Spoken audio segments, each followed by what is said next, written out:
Hey everyone, this is Paul Hercombe here, and just making a short video about the shadow. And I think it was Carl Jung who said, people will do almost anything in order to avoid their shadow,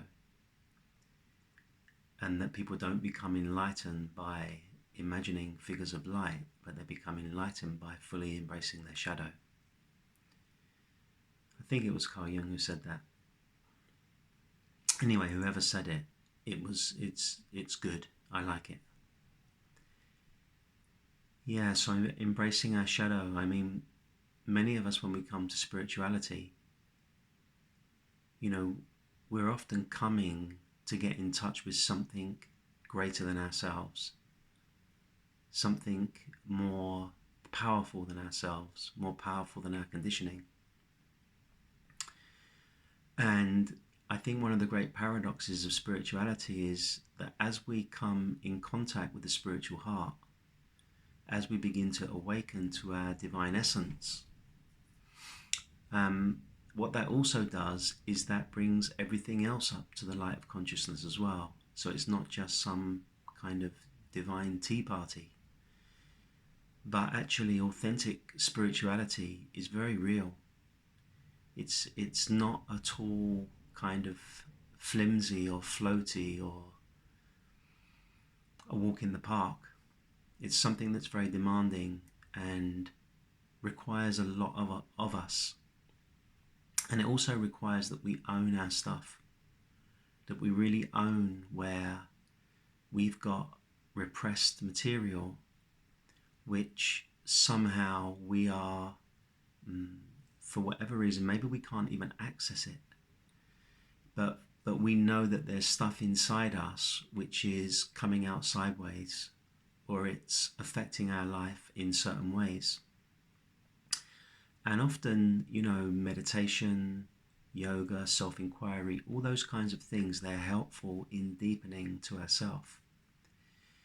But almost always, it is life itself that gives us the big challenges, the relationship breakups, or the injuries, or the illnesses, or the loss of health, or whatever it might be. That doesn't happen on a meditation cushion. That happens in real life.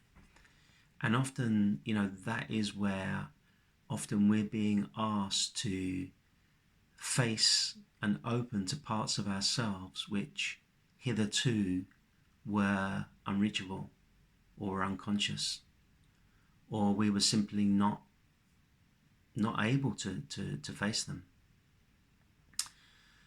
And I always feel that life is the real teacher. Life is the great teacher. So that whatever is going on in our life, we can, if we're interested, we can use that spiritually. And we can use that to fully face ourselves. And if spirituality boils down to anything, and this is only my view on it, but it is to embrace the fullness of ourself, all aspects of the human condition, but to embrace them from and as the light of consciousness. And then something in us is fully human and yet fully divine. Our spirituality isn't an escape from our humanness, but it's an embracing of our humanness. But we can only fully embrace our humanness if we've embraced the shadow. And all of us have a shadow. All of us have repressed material.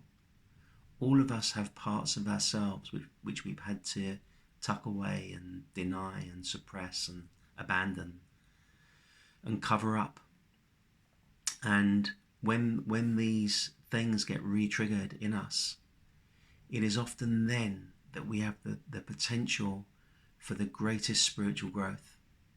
It is often then that we can really be with and sit inside those places which don't always feel pleasant.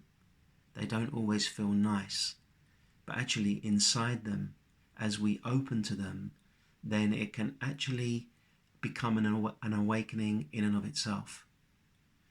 And for most people, the area of you know, where we're holding on most strongly is in the gut. So if we're able to access the material in the gut and make it conscious, then that truly is authentic spirituality. It truly is the movement down and through the body.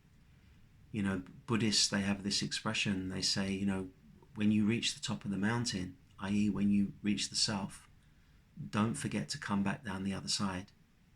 Don't forget to bring the realization of your spiritual realization all the way back down the mountain into your humanness. And that's really the core message of what I share these days and what the meetings are about.